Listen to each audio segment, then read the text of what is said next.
Bonjour, ici Michael Scott de l'entreprise Dunder Mifflin, papeterie en gros. Voilà, je voulais vous inviter à suivre les superbes interviews sur Casting Podcast. Quoi? Qu'est-ce que tu dis, Dwight? Tu veux être directeur adjoint? Non, mais tu ne seras pas directeur adjoint et tu seras pas. Je te rappelle que tu es adjoint au directeur, d'accord? Donc, il est hors de question. Je ne pense pas que Paul ait envie de te voir sur Casting Podcast, d'accord? Voilà. Donc, je vous disais, eh bien, écoutez donc les superbes interviews sur Casting Podcast.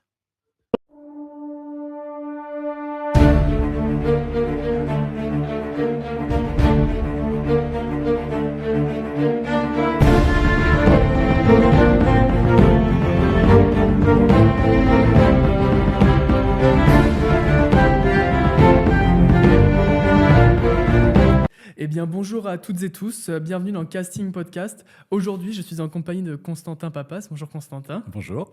Vous avez pu l'entendre dans tant de films, séries, notamment sur The Office, il interprétait Michael Scott. Tu étais également la voix de Peter Dinklage dans Game of Thrones et dans 15 films, je crois. À peu près, je crois, oui. Une quinzaine de films. Oui. Tu as également fait Squid Game, Batman The Dark Knight et tant d'autres séries dont on aura l'occasion de parler.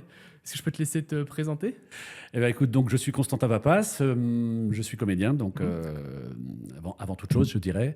Et puis, j'ai eu la chance de toucher un peu à tous les secteurs. J'ai pu tourner un peu à l'image, j'ai joué au théâtre, j'ai commencé par le café-théâtre. J'ai aussi beaucoup aimé être de l'autre côté de la caméra, donc j'ai bossé en régie, comme assistant. Donc, j'ai essayé d'étoffer mon expérience, que ce soit d'un côté ou de l'autre. Et suite à une expérience théâtrale qui était chouette, mais très fatigante, j'ai eu la chance d'accompagner une comédienne que j'avais dans une autre compagnie de théâtre où on jouait des Molières dans les quatre coins de France. D'accord. Et qui m'a proposé de l'accompagner sur un plateau de doublage. Et ça a été un véritable coup de foudre. Voilà comment je me suis retrouvé. Et je n'ai jamais quitté le doublage depuis. D'accord, donc tu es resté sur ce domaine-là. Ouais, ça fait super. Presque une trentaine d'années. Ouais. Ah ouais, ok. Ouais.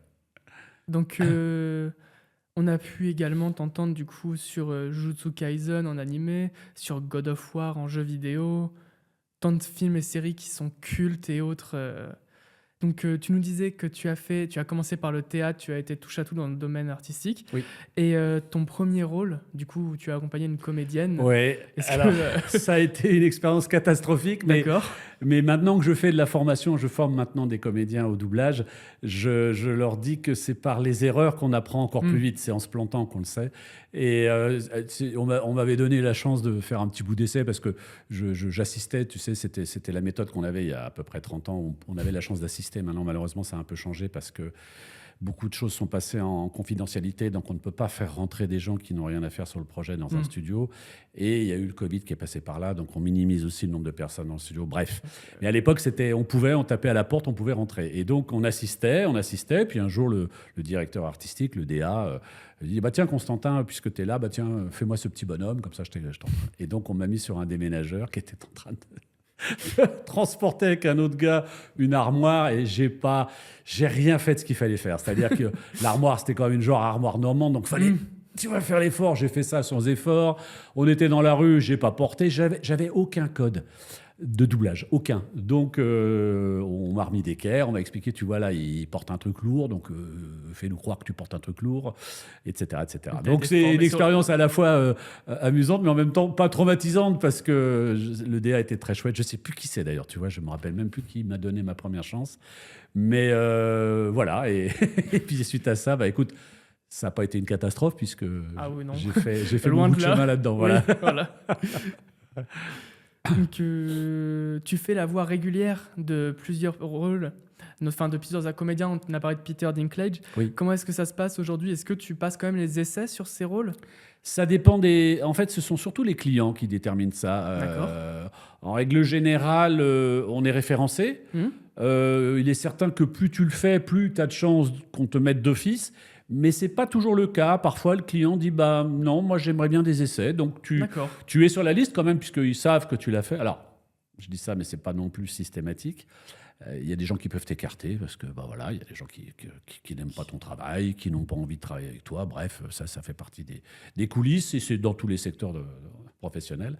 Mais on va dire que plus tu t'es installé dedans, Et plus tu as de chances qu'on te mette d'office sans passer d'essais. perdurer. Mais il m'arrive encore de venir parfois passer des essais pour des personnages, enfin des comédiens que j'ai pas mal doublés. Mais voilà. Et je joue le jeu parce que c'est la règle du jeu. D'accord. Et on parlait de Steve Carell. Tu es avec un autre comédien sur le doublage de ce comédien-là. Oui.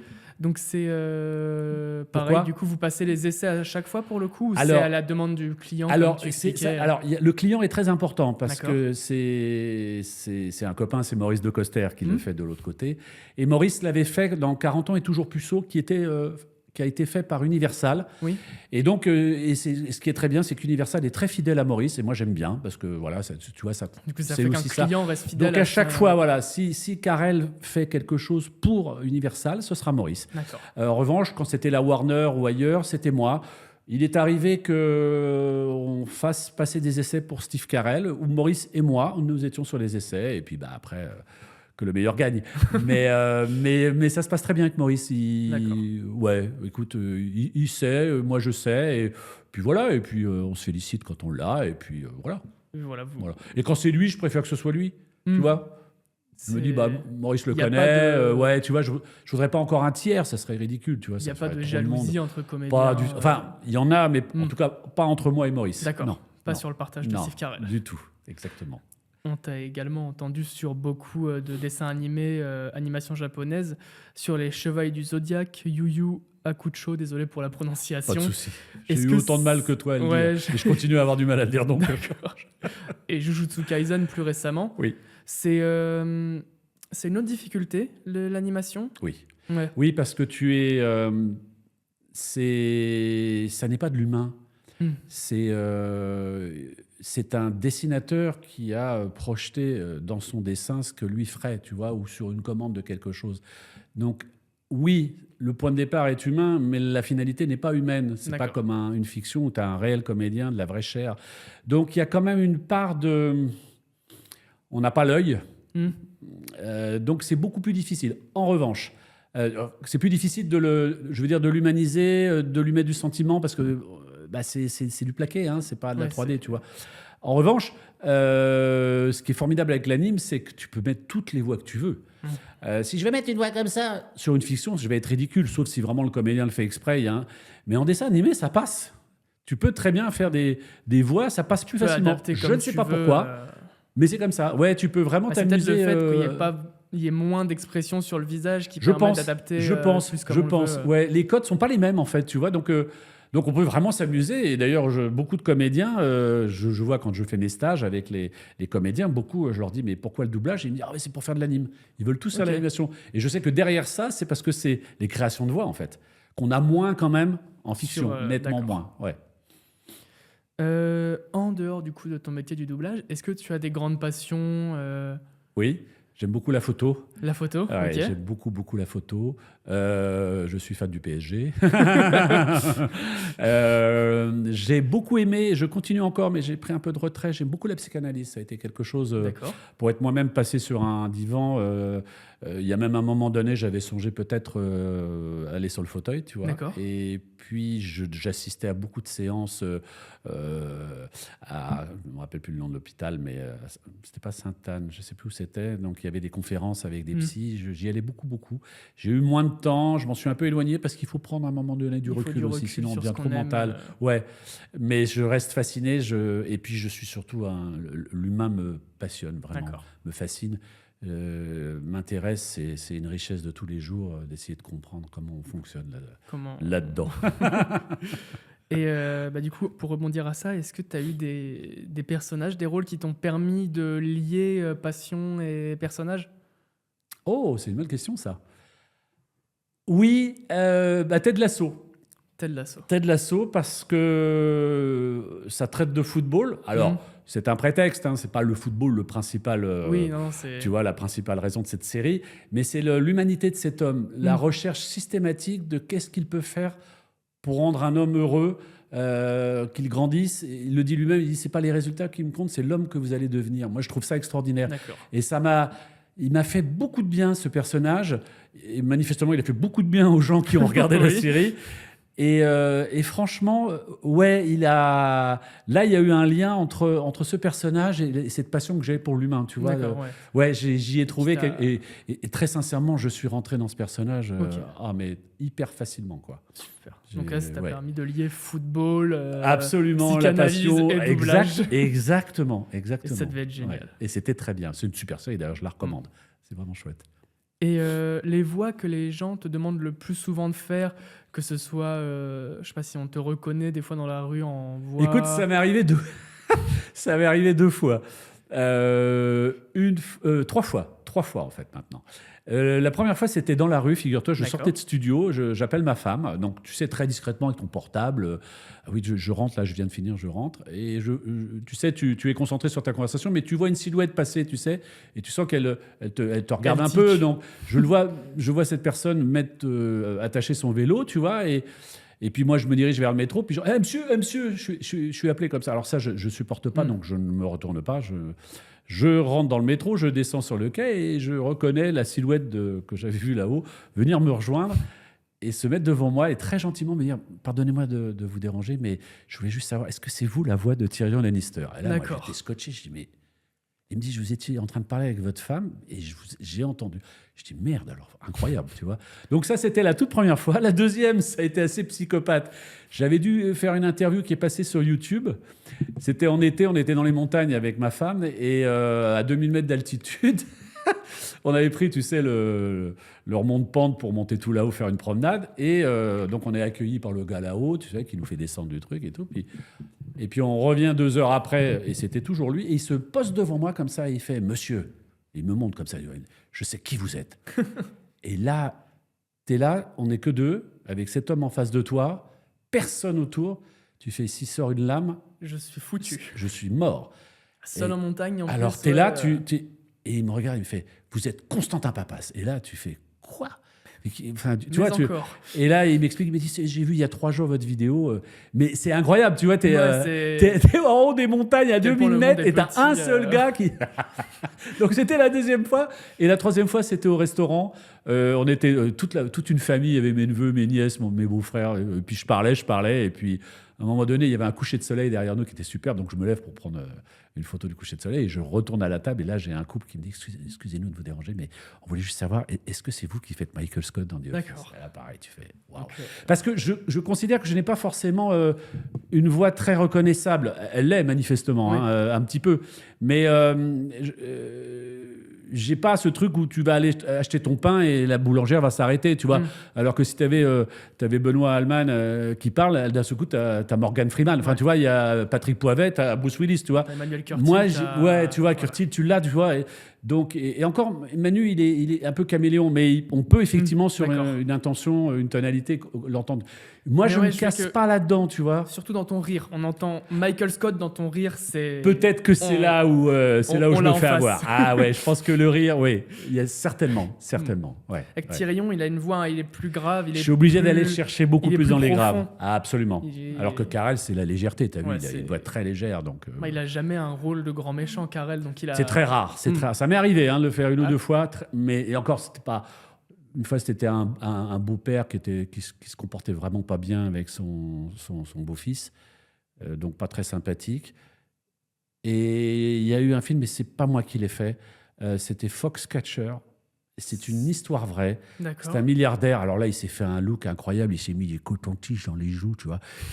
Il s'est vieilli comme ça. Il s'est fait un nez un peu crochu. Et c'était l'histoire vraie d'un milliardaire qui avait eu un coup de foudre sur un athlète de lutte, tu sais, gréco-romaine. Oui. Il a fait construire un stade pour lui et il a pété un câble et il a tué l'athlète. Donc c'est une histoire vraie. Voilà. Et là, Carell, il est méconnaissable. Et j'ai été très content. J'ai passé des essais, tu vois, pour ce… Et je peux comprendre pourquoi. Parce que là, c'est Carell sans être Carell, tu vois. On se dit, bon… Et quand j'ai vu ce qu'il fait, je me suis dit, je vais passer mon temps à réfléchir techniquement à ce qu'il fait et je vais pas avoir la liberté de jouer. Et donc, j'étais très content quand on m'a dit... Enfin, très content, on ne peut pas jamais dire qu'on est très content, mais soulagé de me dire, bon, je n'ai pas été choisi, j'ai fait de mon mieux, mais je laisse ça à quelqu'un d'autre qui sera peut-être plus proche de ça que moi. Parce que Carell, dans The Office, c'est une chose et dans laquelle je me retrouve, et dans d'autres choses aussi, tu vois. Mais là, ça, waouh. Donc voilà, tu vois. Du coup, complètement différent de ce qu'il a l'occasion de faire ou quoi. C'est là où on voit qu'on ne peut pas tout faire. Surtout quand l'acteur en face a fait un travail incroyable d'acteur, tu vois, dans le film. Donc ouais, de temps en temps, il faut savoir dire, bah non, je laisse ça à quelqu'un d'autre qui le fera mieux que moi. Et c'est là qu'on voit qu'on a quand même une très bonne VF. Oui. Parce que c'est là où les directeurs artistiques font très bien le travail de choisir qui collera le mieux, quitte à faire, on va dire, le sacrifice de changer la voix qu'on entend habituellement. Exactement. C'est pas toujours très simple d'ailleurs. Hein. Alors, ce qu'on peut reprocher parfois à certains DA, c'est la lâcheté. C'est-à-dire qu'ils n'osent pas te le dire, ils ne veulent pas te le dire, ils ne te préviennent pas. Disent, c'est très bien, le film sort et tu fais « Ah, bah, on m'a même pas appelé, rien, tu vois. » Parce que la moindre des politesses, si on ne te veut pas toi, c'est quand même que tu viennes passer tes essais. Ouais. Tu vois. Mais de temps en temps, tu n'as même pas un coup de fil, rien, on ne te dit pas pourquoi. Et puis tu la prends par un tiers et là, c'est pas très cool. Et là, en règle générale, je prends mon téléphone et j'appelle en disant « Mais qu'est-ce que ça te coûte? Tu sais, je suis grand, je suis pas un gamin. Si tu m'expliques, tu as des bons arguments pour me dire que tu ne me voyais pas dans le rôle, je suis tout à fait prêt à l'entendre. Donc ne la joue pas comme ça, lâche, en pensant qu'on ne le saura jamais. C'est un tout petit métier, tout se sait, à un moment donné, tu vois. Donc voilà, mais je suis d'accord avec toi. Et d'ailleurs, je trouve... On peut faire un petit raccourci sur des choses. Ça m'avait fasciné, j'ai essayé de comprendre comment les DA choisissaient leurs comédiens pour le doublage. Tu vois. Et en fait, il y a 3 trucs qui ressortent. En fait. Il y a celui qui te connaît très bien, qui te voit un peu dans la vie privée, vous faites des choses ensemble, il est venu te voir au théâtre, et donc il voit la palette de jeux que tu as, il te connaît vraiment, tu vois, il sait de quoi tu es capable. Donc ça, c'est l'idéal. L'idéal. Après, tu as celui qui fait son casting, regarde le produit, et puis, à ce coup, il a un déclic physique. Il dit, oh bah merde, il me fait penser à Constantin, ils ont à peu près le même âge. Donc, c'est au physique. Et tu as le troisième où ils doivent peut-être fermer les yeux, écouter, et puis ils vont faire un match voice avec quelqu'un qu'ils ont bien dans l'oreille, et ils vont mettre quelqu'un qui est proche, tu vois, au niveau de la voix. Voilà, c'est les 3 trucs. Après, il y a le 4e, mais c'est un tout petit truc qui se fait de moins en moins maintenant, mais c'est quand tu traînes dans le couloir et que le DA a oublié de distribuer un personnage. Il dit, t'es libre là? Eh bien, c'est arrivé. Il y a une époque, ça arrivait. Ah ouais, ça arrivait pas mal. Et puis souvent, tu peux te retrouver avec une petite chose, et le rôle grossit, et puis du coup, tu reviens sur le rôle et qui grossit, alors que c'est totalement le fruit du hasard. Voilà, mais ça, c'est exceptionnel. Oui, c'est très rare. Sinon, c'est plutôt les 3 premiers, tu vois, les 3 premiers. On va pouvoir attaquer sur la partie Game of Thrones de l'interview. J'aurais mis une alerte spoiler au début, finir la série peut-être. Oui. Tu sais qu'il y en a qui ne l'ont pas encore vu. Hein. Ouais. Mais bon, tant pis pour eux. De plus en plus rare. Maintenant. Ouais, c'est de plus en plus rare. Mais il y en a, mais tant pis pour eux. Ou alors sinon, quoi qu'il arrive, si vous n'avez pas fini Game of Thrones et que vous voulez continuer la vidéo, j'afficherai le timecode pour passer à la partie d'après, où on traitera un peu plus en profondeur de The Office. Je vous ai sauvé. J'ai sauvé cette cité. Et toutes vos vies inutiles et abjectes. J'aurais dû laisser Stannis vous oxyre tous. Tyrion. Vous voulez vous confesser? Oui, père. Je suis coupable. Coupable. C'est cela que vous voulez entendre? Donc, Game of Thrones, série légendaire, peut-être dans le top 3 des séries les plus folles. Tu as commencé... Donc, toi, tu apparais dès le premier épisode. Je crois bien, oui. Tu avais déjà doublé Peter Dinklage avant? Alors, je l'ai doublé 2 fois avant. D'accord. Je l'ai doublé sur une série qui s'appelait Threshold. Une série de science-fiction qui était très bien. En fait, c'est l'histoire d'une équipe qui avait été programmée en cas d'invasion extraterrestre pour se former et essayer de lutter contre les extraterrestres. Et le mien était un linguiste brillant qui connaissait 350 langues. Mais ce qui est très intéressant, j'ai dû faire ça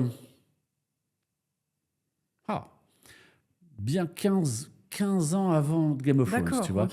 Mais dans Threshold, c'était déjà un sale gosse, capricieux, alcoolique, prenant de la drogue et aimant se taper des prostituées.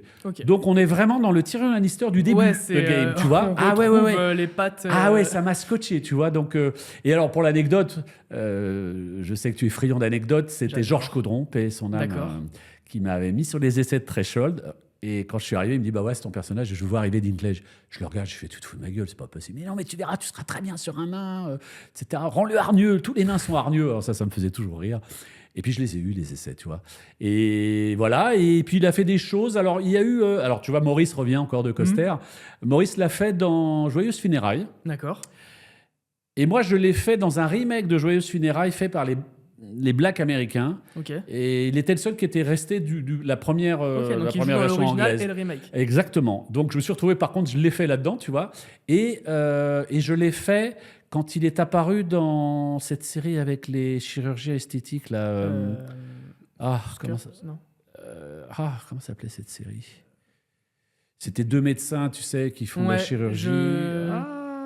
Bon, tu vois de quoi je parle. Il était venu faire 8 ou 9 épisodes. D'accord. Très joli rôle, puisqu'il venait faire la babysitter, si.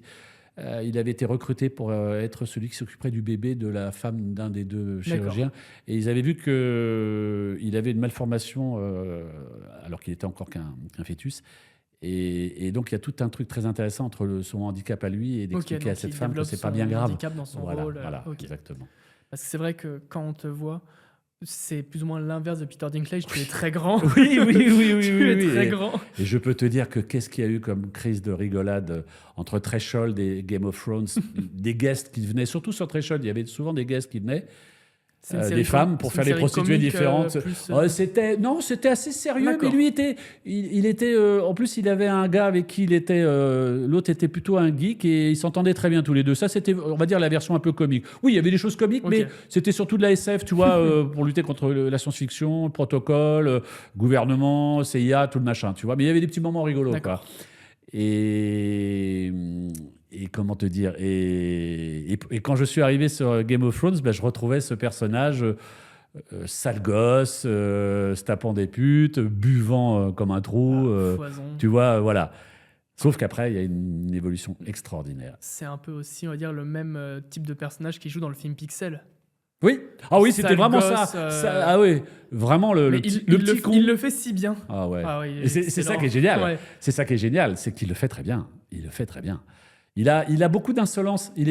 Quand il joue l'insolence, il fait ça très très bien. Je l'ai fait plusieurs fois dans plein de rôles. Alors cette insolence, il la sert de façon différente en fonction des personnages qu'il a, tu vois. Mais il sait très bien faire à chaque fois. Ouais. Et alors je me suis retrouvé sur Game of Thrones parce que Laurent Datas, qui dirige la série, d'accord. On s'est à chaque fois croisés, on a raté nos rendez-vous. Soit parce que j'étais pas libre, soit lui il n'avait pas les dates où moi j'étais libre, donc on se croisait sur des. Et puis il y a eu ça qui est arrivé. Il a regardé le listing des comédiens qu'il avait fait. Il y en était plusieurs à avoir fait Tyrion Lannister, mais lui s'est souvenu qu'on se croisait souvent, on n'arrivait pas à travailler ensemble. Et puis ça l'amusait de me voir sur un nain. Et il m'a dit voilà, ça m'amuse de te voir sur un nain, donc je te prends. Il avait carte blanche. Il n'avait aucun essai à faire passer. C'est le gros avantage des HBO. Très souvent, HBO ne font pas passer d'essai. Et donc j'ai été mis directement sur ce rôle. Et ça a été ils font du pas bonheur. Passer d'essai parce qu'ils font confiance au DA ou par manque de temps Non, ils font confiance. D'accord. Ils ont vraiment. C'est une des plateformes. Et une des chaînes et une des productions qui gardent sa place. C'est-à-dire, ils produisent, ils amènent l'argent, ils ont leur mot à dire éventuellement sur certaines choses, mais la distribution, ils font confiance. Okay. Et ouais, du coup, plus sympathique, c'est moins stressant. Oui. Et puis le DA a le sentiment de faire vraiment son travail, parce que c'est la partie la plus importante pour eux, c'est la distribution. Tu vois, le casting, quand on leur enlève ça, il ne reste plus rien quasiment. La direction, mais c'est d'abord ce plaisir, et souvent les DA me le disent, j'aime bien quand ils me racontent ça, c'est le moment où ils t'ont choisi, que tu arrives pour le premier enregistrement du personnage, tu ouvres la bouche, tu dis une phrase, et là le DA fait « Ouais, je me suis pas trompé. » Bah oui, je me suis pas trompé, c'est super, c'est ça. Si on leur enlève ça, c'est pas drôle. Ouais, j'imagine. Enfin, c'est le plus gros plaisir qu'ils ont dans le boulot, alors il ne faut pas leur enlever ça.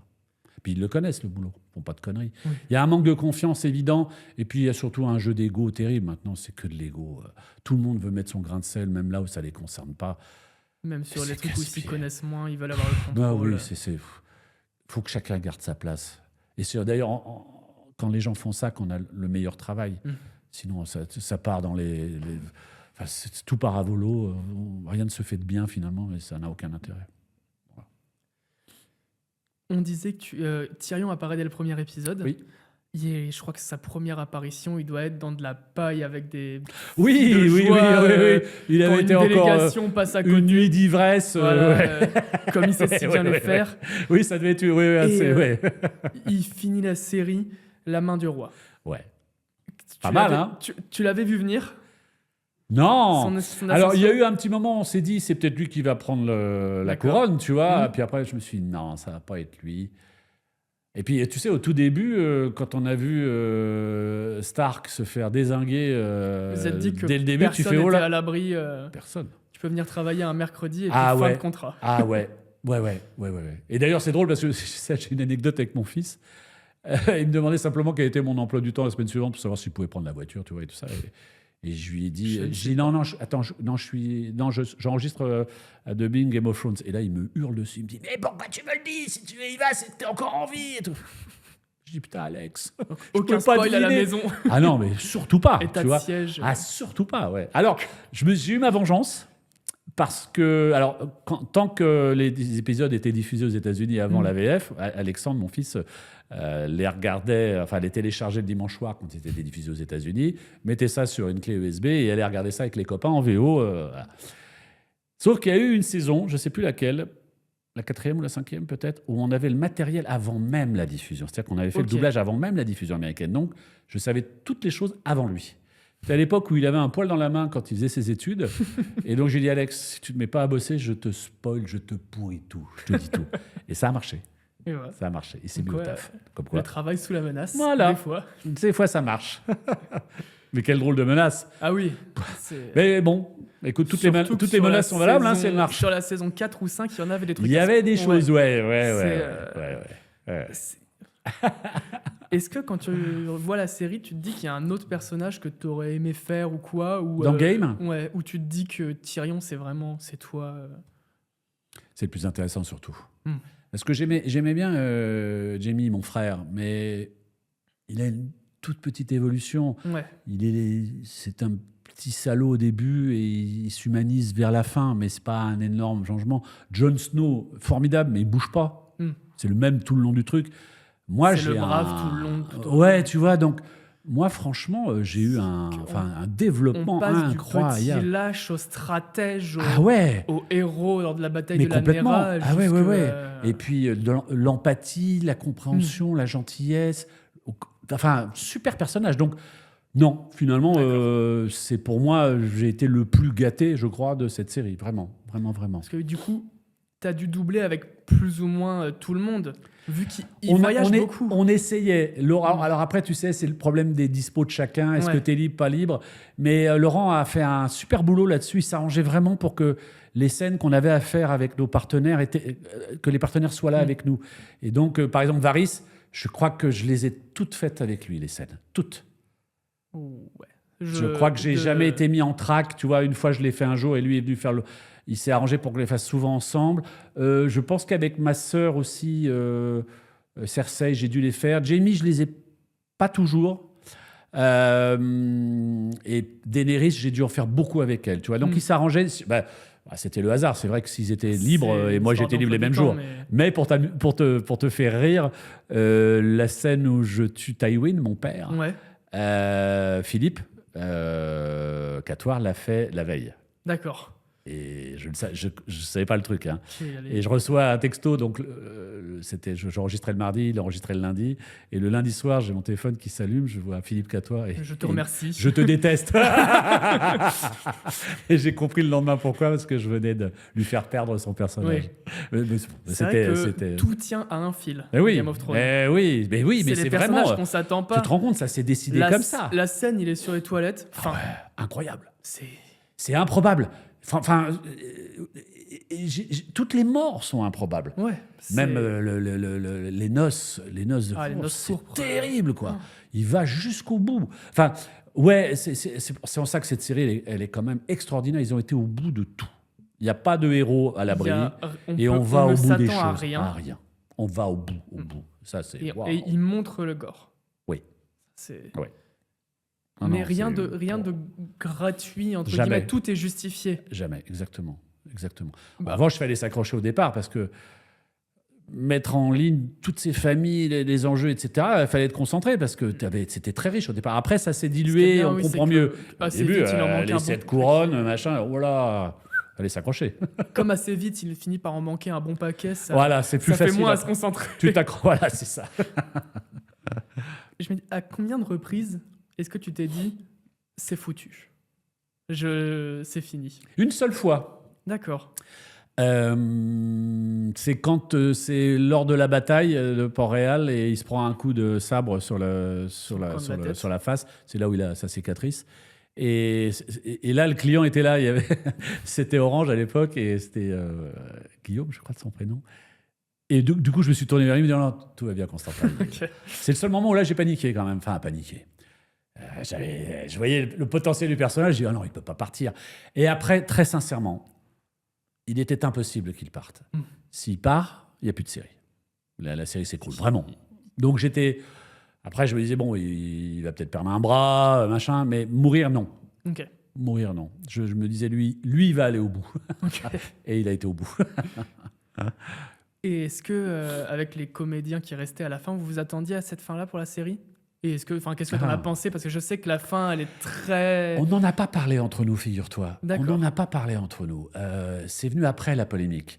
Mais nous, entre nous, on fait le taf, on fait le boulot. Alors, moi, mon avis à moi, j'ai pas de problème avec la fin. Ça devait se terminer comme ça. La boucle était bouclée. Alors, après, moi, je trouve qu'il y avait la place pour faire 4 épisodes de plus. Ouais. Tu vois, série, c'est le seul reproche. La fin est assez condensée. Ouais, et c'est dommage. Mais la fin, pour moi, elle est logique. Oui. Que ce soit lui qui récupère ça me dérange pas du tout, c'est ça, tu vois. Non, le seul truc qui était très drôle, c'était avec Benjamin Benamaria qui fait Jon Snow. On avait les scènes ensemble. Une fois, c'est moi qui vais en cellule, parce que Daenerys me met en cellule. Quand, tu sais, il jette son truc de... Comment on appelle ça? Bref, son aiguille, tu sais, avec son truc de la main du roi au pied de Daenerys, tu sais. Donc, elle le met en tôle. Et donc, Jon Snow, qui est le chéri de Daenerys, vient me voir en prison. Donc, il y a cet échange-là qui était superbe. Et après, c'est l'inverse. C'est lui qui se retrouve parce qu'il tue Daenerys et c'est lui. Et je vais le voir. Et on a tellement rigolé là-dessus avec Ben, parce que... Les rôles s'inversent. Il y avait ça. Et puis surtout, c'est un taiseux, Jon Snow. Il parle pas beaucoup. C'était moi. La diarrhée verbale, c'était moi. Je parlais. Et alors, je voyais mon Ben qui était devant l'écran comme ça. Il disait, mais parle. Il parlait pas. Et on a ri. Et puis à un moment donné, il était assis et les gros plans faisaient qu'on avait l'impression qu'il était sur la cuvette des WC. Alors j'arrêtais pas de chambrer Ben pendant les scènes. Enfin, on a fini vraiment par rigoler. Mais ce qui a été très émouvant, moi, c'est comme dit Office, quand je savais que je quittais la série, j'étais très triste parce que je quittais une famille et puis une ambiance on est touché au bout d'un moment. Et à Laurent, Ben qui était là et l'ingénieur du son, j'ai dit, vous bougez pas. Je vais chercher une bouteille de champ. On ne peut pas partir comme ça. On ne peut pas se quitter comme ça. Donc, j'ai dû prendre quelques cacahuètes, machin, du champagne.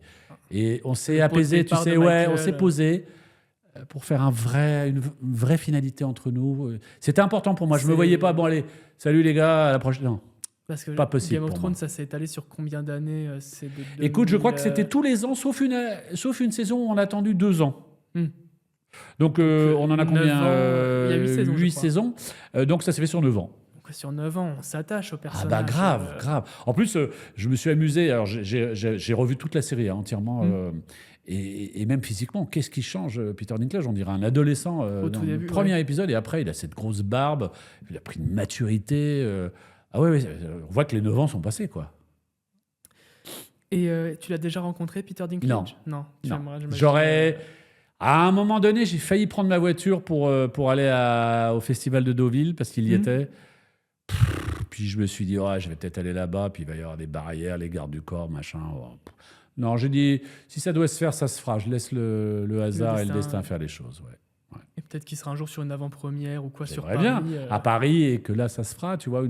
Moi, j'attendais une convention Game of Thrones et qu'ils viennent, tu vois, mais ça s'est pas fait. J'en ai rencontré de Game of Thrones, des acteurs, mais pas lui. D'accord. Pas lui. Et du coup, tu as eu l'occasion de rencontrer une des acteurs de Game of Thrones? Oui, j'ai rencontré le commandant du mur, là. Je me rappelle, un grand costaud. Oui. Je vois, mais je visualise plus le nom. J'ai rencontré celui au mi-visage. Ouais. Comment il s'appelle qui forme Arya, je sais plus pareil. Je ne me demande plus les noms, je me rappelle plus. Ouais, pareil, j'ai eu un trou de mémoire. Je me souviens plus.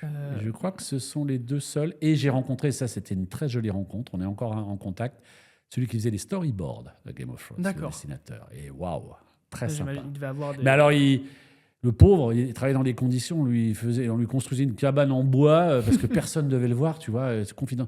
Donc il faisait ses croquis enfermé dans une petite cabane. Ouais, c'est fou, hein. Alors, il m'a montré ses croquis, waouh. Quand il dessinait le roi de la nuit, là, oh là là, c'est impressionnant, c'est superbe. J'en ai fini pour cette partie sur Game of Thrones. On va pouvoir parler de The Office. Oui. Et quelle série. Oh oui, il y a de quoi dire, oui. Il reste mon câlin. Oui, mais Phyllis, personne ne veut de ton câlin, désolé. Je veux bien son câlin. Normal, c'est ta femme, pauvre idiot. Pareil, même question. Tu l'avais déjà doublé avant, Steve Carell ? Non. Donc c'était la première... Toute première fois que je rencontrais ce comédien. Ouais. Donc tu avais déjà entendu parler de la série UK qui était sortie avant ? Non. Je l'ai découvert par le biais de la série et de la version américaine, en fait. T'arrives, t'as passé un casting. Voilà, alors... Tu vois ce gars-là... L'histoire, en fait, c'est 2 ans avant ou 1 an avant, dans le studio Libra, j'ai doublé une série qui s'appelait Dream On. D'accord. Je ne sais pas si tu connais. Alors, je l'ai fait genre 15 ans après. C'est-à-dire que la série était sortie sur la chaîne cinéma ou comédie, je crois, mais elle était restée en VO pour une raison toute simple. Okay. C'est que le concept de la série, à chaque fois que le rôle principal a une émotion forte, il voit des extraits de films qui ont existé en noir et blanc, qui l'ont marqué quand il était petit, parce que ses parents le mettaient systématiquement depuis qu'il est bébé devant la télé. Okay. Donc il a avalé des heures et des heures de séries, de films, et donc à chaque fois qu'il a une émotion, ping, on met un extrait. Donc c'est très très drôle. C'était la Warner, et ils n'avaient pas donné l'autorisation. Le catalogue Warner disait non, on ne vous donne pas l'autorisation de doubler ces trucs-là. Donc le truc avait été diffusé en VO, jusqu'au jour où ils ont fini par autoriser les droits, et donc là ils ont dit ok, on va faire la VF. J'ai passé les essais, on était 8 pour le rôle principal de l'acteur qui s'appelle Brian Benben. J'ai été pris et le personnage est tout aussi dingue que Steve Carell. Ouais. Okay. Et alors c'est tout autre chose, hein, mais il y a une espèce de gars qui fonce dans tous les sens, qui a des ruptures dans tous les sens, qui est touchant, folie, gamin. Tu vois, il a 40 ans, mais il a 5 ans d'âge mental. Enfin, donc très touchant. Et je pense que au studio Libra, ils ont apprécié ce travail que j'ai fait sur ce gars-là. Et quand un jour j'allais travailler chez eux dans la rue, je rencontre Jean-Pierre Lebrun, qui était à l'époque le directeur technique de la série quand on a fait Dream On, mais qui entre-temps avait racheté des parts parce que Jacques Barclay avait pris sa retraite, qui était le patron, et lui avait racheté des parts et donc était associé pour. Il me dit dans la rue, on se croise et il me dit Constantin, attends-toi à un petit coup de fil, on va t'appeler pour une série qui s'appelle The Office. Okay. Alors tape déjà un peu sur Google, YouTube, vois ce qu'il y a. Et alors ça va être drôle, tu vas voir. Je rentre chez moi, je tape YouTube. Et curieusement, à ce moment-là, à cette époque-là, les seules scènes que j'arrive à trouver, c'est Dwight. Et Jean-Pierre ne m'a pas dit le nom du personnage, il ne m'a pas dit Michael Scott. Donc j'ai cru que quand j'allais venir passer les essais, ça serait pour Dwight. Sur Dwight. Et effectivement, je voyais un dingue, tu vois. Bon, il est mort. Qui sait ce qu'on doit faire ensuite? Non, personne? Rose? Non, aucune idée. Quelqu'un d'autre? On l'enterre. Perdu. Il faut regarder s'il a une carte de donneur d'organes. Auquel cas, il faut les prélever très vite. Il n'a rien sur lui, j'ai regardé. Si, c'est un donneur. C'en est un? Ouais. Il faut me donner une glacière et des pains de glace. Au boulot! Dwight, t'es malade! Dwight, c'est quelque chose aussi. Sacré taré. Ah ouais. Et donc j'arrive pour les essais, on était 8 aussi. Et puis je peux dire, j'avais 7 cadors en face de soi, des monstres en face. Donc j'étais fier d'avoir été pris. Ouais, okay. Et Martin Brieux, avec qui j'avais fait Dream On, me dit, bah voilà, ton personnage c'est Michael Scott. Je fais, pardon? Ouais, et je vois le mec arriver, je fais, ah bon? donc surprise totale, je n'avais pas du tout vu en fait qui était ce bonhomme. Donc je l'ai découvert sur la scène d'essai. Et la scène d'essai, c'est en fait quand il arrive, il se présente, tu sais, il va voir Pam et il fait Pam, Pam, comme ça. Et il fait, vous l'auriez vu quand tu étais jeune. Tu vois, et c'était ça la scène. Donc bah écoute, j'ai dû bien me débrouiller parce que voilà, j'ai été au bout et j'ai eu le rôle. Et waouh. Quelle chance. Quelle chance. D'ailleurs, je pense que Game est formidable. Mais en termes de personnage, je ne suis pas certain de retrouver un personnage comme Michael Scott qui fasse tant de choses. Tant de folie, folie. N'importe quoi. Exactement. Parce qu'il y a des épisodes qui sont durs à regarder. Ah oui, je pense t'es gêné. Les filleuls de Michael Scott et le repas chez lui avec Jane. Oh là là. Oh, ces deux épisodes, on est mal, ils sont compliqués. On est mal. Mais même, tu sais, l'épisode avec Oscar sur l'homosexualité, ce petit bisou comme ça. J'étais mal, et j'étais mal dans le studio aussi. Alors j'étais plié de rire, hein. Mais en même temps, t'es gêné, tu fais ah non, il va pas le faire. Un mec qui ferait ça aujourd'hui, il serait en tôle. Et son racisme aussi, mais alors qu'il n'est pas vraiment raciste, il est con, c'est que des clichés, tu vois. Il déteste, à part Toby, il déteste personne. Oui, c'est juste, il veut être aimé, il veut faire rire tout le monde, mais il n'a pas non. Il n'y a pas de filtre entre le cerveau et la bouche. C'est ça. Ce gars n'a pas de filtre. C'est ça qui fait qu'il m'emmène partout. Mais oui, c'est extraordinaire. Quand il dit à Oscar, mais il y a un autre mot pour dire mexicain mais ben non. Parce qu'il dit, bon, ça c'est connoté. Mexicain, c'est connerie qu'il dit, mais c'est... Et je peux dire qu'on riait avant, on riait parfois pendant et on riait encore après. Tellement c'était, mais n'importe quoi. Mais dans le bon sens du terme, quoi. C'est du délire. Tu me parlais tout à l'heure, du coup, tu as été acheter du champagne pour la fin, pour son départ. Oui. Tu as continué à regarder, après à suivre? Non, je me suis arrêté jusqu'au départ, j'ai pas pu regarder la suite. Le fait de ne plus le voir, j'ai pas pu. D'accord. J'ai pas pu, non. Mais et donc je suis revenu pour fait ton comeback pour le mariage de Dwight, voilà. Mais une phrase encore complètement débile où il dit c'est comme de voir que ses enfants ont grandi et se sont mariés entre eux, ça fait... c'est ça, il est risible, il est ridicule, quoi. Mais il y croit à tout ce qu'il dit. Toujours. Il est persuadé qu'il n'est pas dans le mal. Il est premier degré, ah oui, il comprend pas. Alors que... oui, c'est pas un personnage qui est méchant, il va jusque prendre un deuxième travail pour... Il veut être aimé des autres. Il veut être aimé. Et tu es prêt à tout. À se faire du mal lui-même. Lui-même, ou à faire des conneries, des boulettes, tu vois, la maladresse. Ouais. Est-ce que tu as eu un gag ou un épisode qui t'ont vraiment marqué sur Michael Scott? Il y en a tellement. En fait, c'est toute la série, quoi. À chaque fois, j'ai pris... À chaque fois qu'il disait, c'est ce qu'elle disait. Ouais, voilà, pour répondre à ta question, il y aurait ça, mais il y a eu tellement d'autres choses. Mais c'est vrai que c'est ce qu'elle disait. Ça a été une trouvaille des scénaristes incroyable et c'était un bonheur à chaque fois que j'avais à le dire. Donc, ça a été à chaque fois un des grands moments. C'est l'adaptation de That's What She Said. Et puis avant ça, je ne suis pas sûr qu'il ait beaucoup eu à le traduire. Non, alors c'est drôle parce qu'en plus, c'est l'équivalent pour nous, c'est ce que disait la jeune mariée, tu sais. Oui, voilà. Mais franchement, c'est une équipe de scénaristes balèze parce qu'à chaque fois, ils ont su relancer des choses. Et c'est ce qu'elle disait. Putain, ça a ramené un truc extraordinaire dans la série. Il le ramène tout le temps. Et quand tu y réfléchis, tu te dis que toutes les phrases ont toujours, si tu as envie de t'amuser avec, des connotations sexuelles. Quoi qu'on fasse, tu vois, on peut toujours y mettre ça derrière. Donc c'était génial. Et quand on sait comment il est coincé par rapport à ça, il a 5 ans, lui. Lui, c'est du flirt, c'est du bout des lèvres, il n'ose rien dire. Début, justement, il y a cet épisode où les grands patrons arrivent et lui interdisent l'humour. et il finit par craquer. Du coup, Jim, qui est doublé par Stéphane Pouplar, abuse, il dit que des phrases. Très joli personnage, Jim aussi, ouais. Et il le lance et il finit par craquer, évidemment. Et il retourne dans le bureau et il se fait encore engueuler. Mais il a pas peur de se faire engueuler. C'est plus fort que lui. Il préfère balancer un That's What She Said qui l'éclate plus que de se faire engueuler. Ça lui fait pas peur, quoi. Quitte à quitter l'entreprise après. C'est ça, c'est comme tu dis, c'est sans filtre, quoi. Il réfléchit pas aux conséquences de ce qu'il va faire et de ce qu'il dit. C'est un gosse. Et donc un personnage incroyable parce que quelque part, c'est pas qu'on a tous envie d'être comme ça, mais de temps en temps, on se dit dans la vie, on aimerait bien ne pas avoir de filtre. Voilà. Tu sais, des fois, on se retient quand quelqu'un t'a balancé une vacherie, tu te retiens par éducation, tu te retiens parce que tu dis que ça va peut-être aller loin. Et là, dans ces moments-là, tu dis, tu aimerais bien ne pas avoir de filtre et lui rentrer dans l'art, quoi. Et Michael Scott, c'est ce qu'il fait. Il y va, la peur de rien. Peut-être un peu plus cru avec Toby. Oui, ça, oh la vache. Mais ça aussi, c'était des sacrées scènes. Le fameux non, parce qu'il le voit revenir. Waouh, là aussi, ça a été un grand moment aussi. Cette scène-là, c'était un grand moment. Une telle T'as dû te haine. casser Une la voix. haine pour lui. J'étais pas très loin, ouais, parce qu'il fallait y aller. Moi, j'aime pas tricher sur les cris. Il hurle vraiment. Il hurle vraiment, Mais quoi. un cri de douleur Ouais, profonde. de douleur, de haine. C'est pas possible. T'es pas revenu, c'est pas vrai. Tu vois, il y a tout là-dedans, dans ce cri. Et justement, du coup, après son départ, tous ceux qui passent sur le bureau de directeur, on sait pas, comme une malédiction, se mettent Ouais, on à se haïr demande. Toby. Tout le monde le déteste, mais Ah, il y a rien à faire. il est pas si méchant que ça dans Non, la série. c'est pas un méchant. Il est effacé. Ouais, il est effacé. Il fait très bien son travail, parce que peut-être qu'il fait trop bien et peut-être qu'il n'y a que ça. Parce que finalement, tu sais peu de choses sur ce qu'il aime, lui. Hein.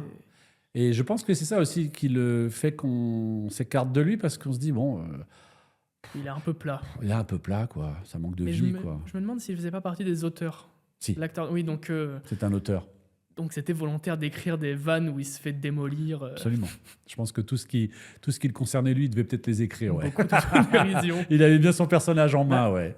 J'avais vu une Effectivement, il était interview auteur, où ouais. ils expliquaient que tous ceux qui sont à l'annexe participent à l'écriture. Oui, Ce qui permet qu'on les voit le moins souvent à l'écran. oui. Et ils peuvent être en train d'écrire. Absolument, absolument. Et d'ailleurs, je crois que je me souviens plus de du prénom du personnage, celui qui est le stagiaire en fait. Tu sais, au Ryan. départ. Ryan était aussi un auteur dans l'équipe des scénaristes. Ouais. Et puis, je crois qu'ils se sont aussi amusés à tour de rôle à réaliser aussi, parce que Steve Carell a réalisé quelques épisodes. Je me demande si le personnage de Jim n'en a pas fait aussi. Ouais, ils se sont. Et ça a été vraiment une famille au bout d'un moment, puis tout le monde s'est a mis la main à la pâte à tous les niveaux, quoi. Et je trouve ça bien d'ailleurs. Je trouve ça bien parce que ils sont vraiment dans l'esprit de la série, De quoi. faire travailler tout Ah ça. ouais, bien sûr. Et d'avoir un petit peu de l'humour du point de vue de chacun. Absolument. Et cette année, justement, va sortir une suite de la série, The Paper, Oui. où on retrouve le personnage d'Oscar. Oui. Qui C'est le seul, je crois, hein, d'ailleurs. Je crois que oui. Qui reste, refuse de participer à l'interview dans la bande-annonce. Il tente de les saboter, mais il se fait censurer.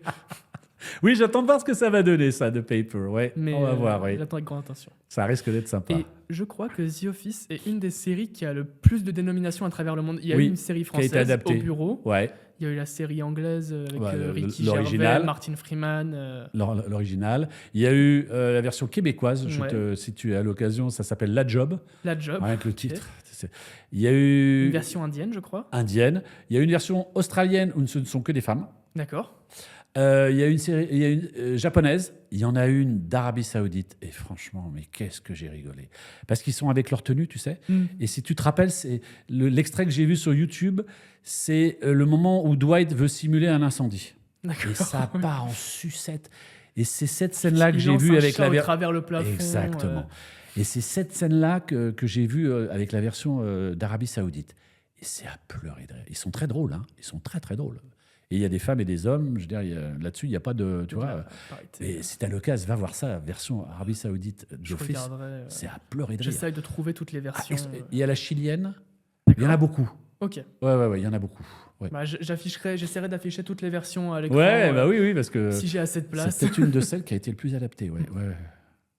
J'en ai fini pour The Office. Oui. On va pouvoir passer sur des questions plus génériques sur tes autres rôles. Notamment pouvoir parler de Squid Game. Oui. Série énorme. Il y a eu des événements en France. Oh, le oui. 1, 2, 3 Soleil sur les Champs-Élysées. Tu t'attendais à cette fin? J'avais aucune idée de comment ils pouvaient finir ça. Je pouvais pas imaginer un arrestation. Un happy, non. Ouais. Le monde est trop cruel pour ça. Ça serait pas. Je pense que les gens diraient c'est un cucul à praline. Donc, mais je me fais toujours pas à sa mort. D'accord. Mais franchement, j'avais aucune idée de la fin. Sauf, je te dis, je savais que ça se terminerait mal, mais pour qui, comment. Et cette scène à la fin de générique Ah où il là montre là que c'est là. pas que en Corée, que c'est partout dans le monde. Ça va se en balader fait. ailleurs. C'est comme une Mais maladie. c'est marrant, c'est un peu l'affaire Epstein, hein, on va dire. Ouais, c'est des trucs qui se font Les riches révéler qui comme se font ça. plaisir sur le dos des autres. Ouais. Mais c'est une série, je ne te mens pas, hein, je l'ai vue 12 fois. 12 fois, ok. Parce qu'à chaque fois que je la revois, je vois des choses qui me donnent à réfléchir sur la société d'aujourd'hui, des réalités, des choses. Quel point donc on est elle poussé est par l'appât du gain. Ah ouais, J'ai elle est trouvé brillante peut-être cette que série, vraiment. La saison 2 et 3 nous montraient des personnages encore plus en détresse, entre guillemets, Oui. notamment qui refusent, même dans le dernier jeu, où ils sont beaucoup plus que c'est pas une finale, Oui, ils sont oui, oui. beaucoup. Et ils s'allient pour se partager le butin à la fin, mais c'est... C'était atroce. Mec, c'était horrible. Pathétique. Ouais. Pathétique. Et puis un père qui est prêt à sacrifier son fils. Enfin, c'est affreux. Mm. Tout est... Ils ont été pareil, c'est une série qui va au bout des choses. Mais je suis très très fan de cette Et qui série. ne s'estompe pas avec les saisons. Non. Là où Netflix a fait quelques séries qui s'épuisaient un petit peu, La Casa des Papel. Oui, par exemple, Après c'est souvent le premier celle qui braquage, ressort le ça plus. s'essouffle. Ouais.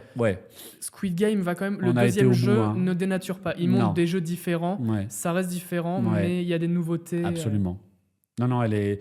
Et puis la suite est intelligente. Il y en a beaucoup qui ont dit ouais, bon. Je dis oui parce que vous vouliez que ce soit comme la saison 1 avec que des jeux, mais non. C'est justement ça qui est fort chez eux, c'est qu'ils sont sortis Ils de ça. s'adaptent. Il y a les jeux, mais il n'y a pas que les jeux, sinon ça tournerait en rond, tu vois. On va parler un petit peu de ta carrière en jeu vidéo. Oui. Tu as fait Sindri dans God of War. Oui. Encore un nain. C'est un nain. J'aurais pas su donner ça si c'est un elfe, un petit elfe ou quoi. C'est un nain. On disait que c'était un nain, ouais, avec son D'accord. frère, ouais. C'est quoi ton rapport avec les jeux vidéo? Est-ce que tu as joué aux jeux dans lesquels tu as doublé? Non. Non. C'est jamais arrivé. Ok. Non, mon fils, ça a dû lui arriver, je crois. Mais non, moi, ça m'est jamais arrivé de jouer sur des jeux sur lesquels j'ai participé à la VF. D'accord. Non, ouais. Bah, mon rapport aux jeux vidéo, j'ai un peu levé le pied. Parce qu'à un moment donné, il y a une réalité de chiffres, c'est que tu as presque 80% des jeux, c'est des jeux de guerre. Donc quand tu viens faire la VF, c'est des hurlements en permanence. Tu es sur le champ de bataille, ça gueule. Ça doit être assez C'est pesant. un texte qui n'est pas très intéressant. Tu vois, grenade, que tu répètes 10 fois, 15 fois. Donc quand tu es comédien et que tu aimes ton travail, il y a un moment donné, tu t'emmerdes. C'est redondant. Ouais. Puis tu es tout seul. Il n'y a pas d'échange. Les gens enregistrent les uns après les autres tout seuls. C'est des textes que tu enquilles, beauf. Donc, Siri était beaucoup plus intéressant à faire. Parce qu'il n'est pas combattant du tout. Non, et il jouait, il y avait plein de belles voilà. scènes à jouer, tu vois. Ça m'a plu. Il y a eu quelques jeux comme ça où, quand c'était des scènes à jouer, c'était chouette.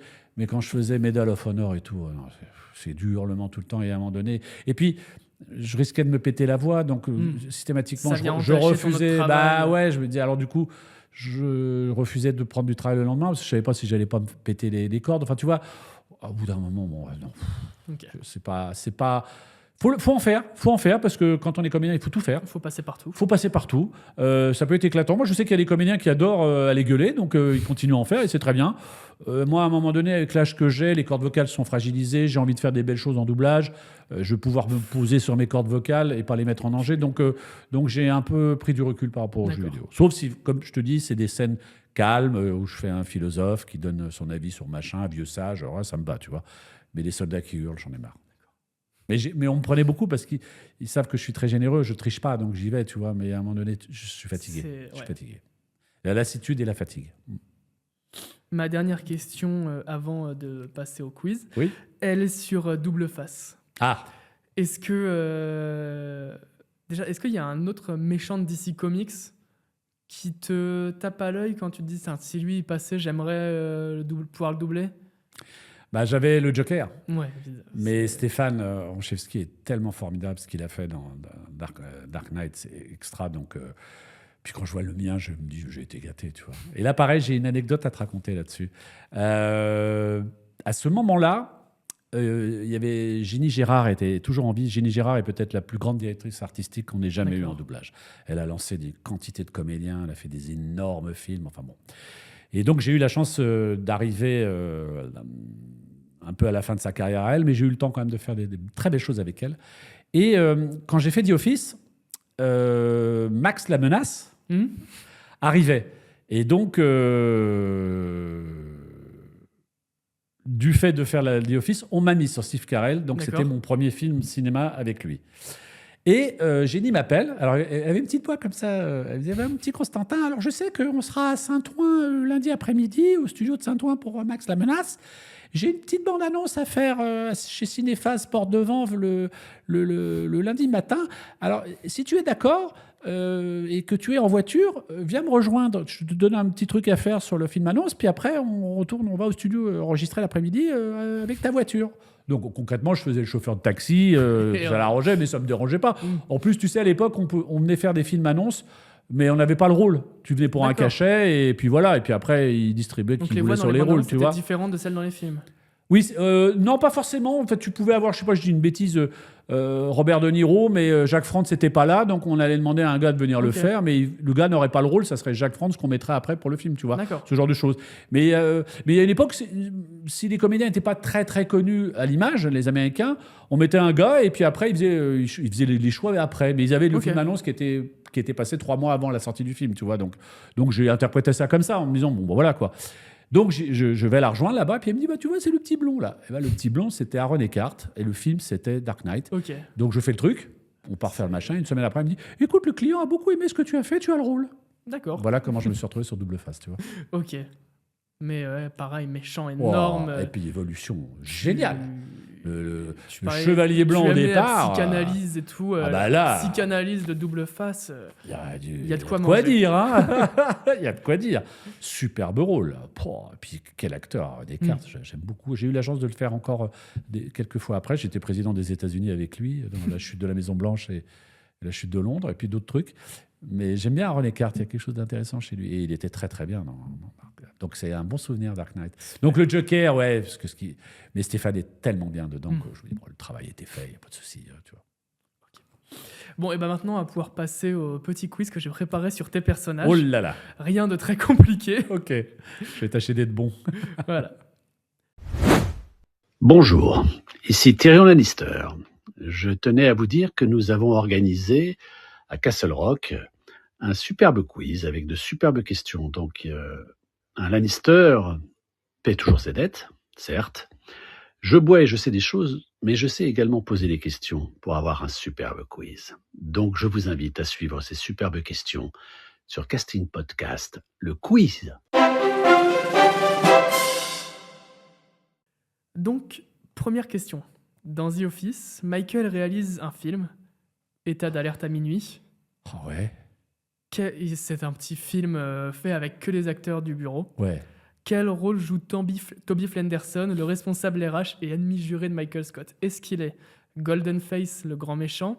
Est-ce que c'est un otage de Golden Face ou l'assistant peu charismatique de Golden Face? C'était pas l'otage? Si. Et tout le budget du film passe sur la scène où il tue Toby. où il le fait, je crois qu'il a un mannequin, il le fait exploser. Ça me revient, ça y est, ouais, il le torture dans tous les sens. Voilà, c'est tout Michael Scott, ça. C'est tout Michael Scott. De doser aux extrêmes. Ah, mais c'est magnifique, c'est magnifique. Dans Game of Thrones, Tyrion Lannister demande une ordalie par le combat. Ah oui. Quel héros choisit-il pour quel champion? Est-ce qu'il choisit Sandor Clegane le limier, Oberyn Martell la vipère ou Sir Bronn de la Nera? Oberyn. Pour une des scènes les plus violentes. Ah oui, et inattendue. Pedro Pascal, quel acteur, domine tout le combat. Ouais. Et en une dizaine de secondes, tu regarderais ailleurs, tu reviendrais dessus. Tu fais non, c'est pas possible, qu'est-ce qui s'est passé?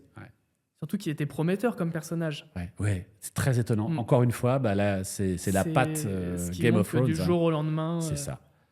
Il fait l'erreur de trop vouloir se dire que ça y est.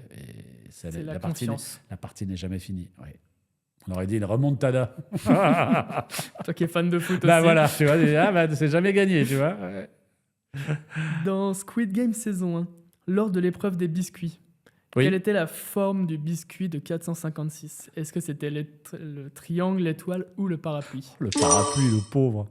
Le pauvre. Le parapluie. Et son cauchemar dans la saison 2 où il emmène tout le monde avec en disant, lui. Les gars, choisissez bien ça. Choisissez le triangle et que le triangle est monstrueux. Il y en a dans tous les sens. Et je crois qu'il l'avait montré dans la bande-annonce, ce truc-là. Je me souviens pas, tu crois, pour la bande-annonce de la saison 2? J'ai un doute qu'il l'ait montré dans la bande-annonce. Ou alors est-ce que c'est juste il ouvre et il fait peut-être, mais on voit pas le truc. Je pense parce que j'ai pas souvenir. J'avais fait la bande-annonce avant de faire l'enregistrement et j'ai pas eu ce souvenir d'être spoilé par ce truc-là, tu vois. Donc parce que quand peut-être que tu vois, il l'ouvre et quand on regarde la série, on on réalise pas ils le montrent dans la bande-annonce, on se dit pas direct c'est un rêve. Voilà, c'est ça, tu vois. D'accord, bon bah ils vont tous clamser. Voilà, c'est ça. Merde, on est tous morts, quoi. Tout à l'heure, on a évoqué le film Pixel.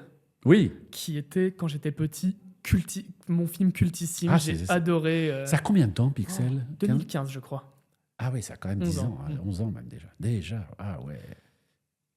Les extraterrestres apparaissent sous forme de personnages de jeux vidéo parce qu'ils ont envoyé une capsule dans l'espace. Ouais. Mais lequel de ces trois n'apparaît pas dans le film? Ah. Est-ce que Q*bert n'apparaît pas, Donkey Kong n'apparaît pas, ou Sonic n'apparaît pas?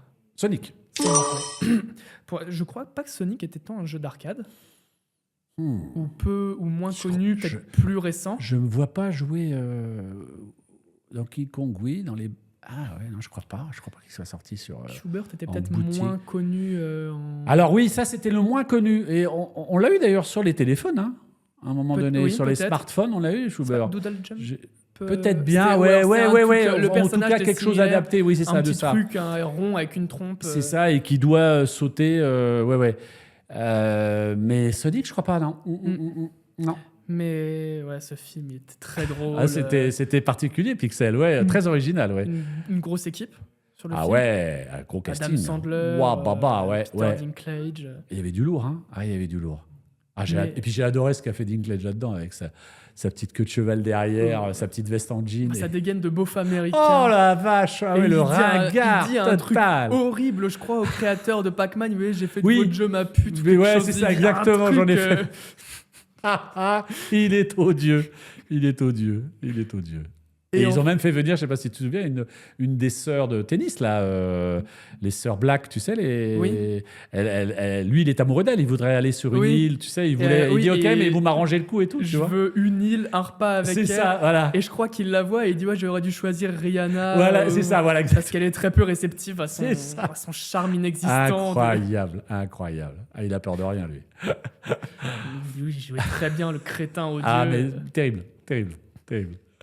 Et enfin, dernière question, dans The Office, alors qu'ils ne sont pas encore ensemble, où est-ce que Michael emmène Jane en vacances au tout début? Est-ce qu'ils vont à Maui, à Hawaï, à Sandals en Jamaïque ou à Nassau aux Bahamas? C'est pas la Jamaïque où ils vont? C'est la Jamaïque. Il y a cet épisode qui est aussi gênant. Je crois que c'est là où on découvre Packer, où il envoie la photo à tout le monde, une photo qu'il a prise. Ça y est. Et ça remonte jusqu'au siège. Exactement, ça y est, ça me revient. Oui. Et c'est un 5 sur 5, c'est parfait. Waouh. Mais parce que tu faisais des propositions, ça m'aidait. Tu n'aurais pas fait les propositions, j'aurais peut-être un peu ramé, tu vois. Ok. En tout cas sur certaines. Mais avec les propositions, ça m'éclairait un peu. Et ouais. Mais bon, pas mal. Bravo. Surtout que The Office a été quand même copieux. Il y en a eu des épisodes. Donc 120, une centaine au moins. Cette saison d'une vingtaine d'épisodes. Ouais, tu vois, ça va vite. Hein. Ça va vite. Hein. Et alors, je ne sais pas si tu l'as vu, c'est une série qu'a fait Ricky Gervais. J'ai adoré parce que je me souviens plus comment elle s'appelle, cette série. Bref. Et à l'intérieur de la série, Ricky Gervais veut convaincre Steve Carell, donc Steve Carell joue son propre rôle dans la série, de continuer, de revenir dans The Office. Okay. Donc ils sont en visio, tous les deux, Ricky Gervais et Steve Carell. Ricky Gervais joue... Et donc Steve Carell joue vraiment Steve Carell, et l'autre, Ricky Gervais joue Ricky Gervais, disant écoute, t'es chiant Steve, reviens, on a gagné plein de pognon avec ça, et Carell lui dit ouais d'accord, mais non, j'ai fait le tour. Alors, Ricky Gervais finit par dire bon ok, je comprends. Et il pense avoir coupé. Et Ricky Gervais, il est avec un gars à côté, il dit c'est vraiment un enculé ce Steve Carell. Et t'entends, je suis toujours là. Donc c'est super, ils jouent leur propre rôle. Ouais. Donc on voit la complicité réelle de Ricky Gervais et de Steve Carell, parce qu'à un moment donné, ils l'ont fait exprès. Ils ont voulu lancer une polémique qui était ils se détestent tous les deux. Ce qui n'est pas vrai du tout. Non, j'imagine que non. Ils s'adorent tous les deux. Et là, Carell accepte de venir jouer son propre rôle pour lui dire, et que l'autre lui dise, c'est quand même un bel enculé, il ne revient pas. Et je suis toujours là. Oh, j'adore ça. Et je l'ai fait, et quand je l'ai fait, on a ri, c'était drôle. C'est drôle de jouer un gars dans son propre rôle. Ouais. C'est assez troublant comme truc. Voilà, je voulais te raconter cette anecdote qui m'avait bien amusé. On va pas tarder à arriver à la fin, donc je vais essayer d'accélérer un peu sur les questions. Bien sûr. Ça a été quoi? Est-ce que tu as en tête une ou plusieurs répliques qui t'ont vraiment marqué dans ta carrière? Évidemment, un Lannister paie toujours ses dettes. Top Moumout de Michael Scott. Ouvre les yeux, Lucas, dans Les Frères Scott. D'accord. Il y en a une autre. Il en fait plusieurs, lui. C'est Ted Lasso. Il a toujours une forme. Mais j'ai beaucoup aimé quand il lui dit le temps de mémoire d'un poisson rouge. Et il dit c'est 1 seconde, alors sois un poisson rouge. En fait, il se sert de ça pour dire aux gens allez, oublie ça, oublie-le très vite. Laisse couler. Ça n'a aucune importance, tu vois. Sois un poisson rouge. J'ai beaucoup aimé ça aussi. D'ailleurs, je le lis dans la vie maintenant, ça. Sois un poisson rouge. Après, il doit y en avoir d'autres, mais j'ai plus trop de souvenirs, mais j'ai dû avoir des répliques. Et puis, je bois du vin et je sais des choses, ça aussi j'aime bien. Et je le dis souvent en soirée chez les copains, etc. Quand j'ai envie de plomber un peu l'ambiance, je bois et je sais des choses. Et ma dernière question, c'était avec lequel de tes personnages et où est-ce que tu penses que tu partirais en vacances pour passer des bonnes vacances ? Oh ! Avec lequel tu pourrais passer des bonnes vacances et où est-ce que tu partirais ? Oh la vache. Steve Carell, pour avoir eu des échanges qu'il a eu avec Jim, je me souviens un peu, John, je sais plus comment ça s'appelle. John Krasinski. Ils sont très potes tous les deux et on sent une gentillesse et puis un délire. J'irais bien passer mes vacances avec lui. Sandals. Pourquoi pas? Pourquoi pas? Ouais. Ça dorait la pub. Ouais, ça pourrait être amusant. Ouais, sur la plage quelque part. Ou alors je vais le voir à Scranton, sur les lieux du bureau, tu vois. Mais ouais, Steve Carell, ouais, ça serait rigolo. Je suis sûr que c'est un type formidable. Eh ben écoute, moi j'en ai terminé. Est-ce que tu as des projets que tu veux partager ou quelque chose que tu veux dire comme ça si les gens aiment la photographie, ça me plairait beaucoup qu'ils viennent s'abonner à ma page Instagram. Je mettrai ton Instagram. Super, voilà, et que je les rencontrerai avec grand plaisir quand j'expose. Là, il se trouve que je vais exposer à Saint-Prix, donc qui est dans le Val d'Oise, du 25 février à mi-mars. Voilà. Okay. Donc, mais ils auront ceux qui s'abonneront à Instagram. Je mettrai, si je peux trouver un lien pour ton expo ou quoi, je mettrai tout ça en description. À toi. Comme ça, je sais que les gens, s'ils ont envie qu'on parle un peu de doublage, si j'ai un peu de temps, j'aime bien partager mes expériences. Donc, ce sera avec grand plaisir s'ils viennent. Et puis, on parlera de photos aussi et tout. Voilà. Eh bien, écoute, merci. Je te remercie vraiment, Constantin, d'avoir pu venir. Merci à toi de ton invitation. Et je vous laisse vous abonner et n'hésitez pas à me dire dans les commentaires ce que vous avez pensé de cette interview, quel rôle de Constantin vous avez préféré et qui vous aimeriez voir pour une prochaine interview. Je vous remercie et à bientôt. Au revoir.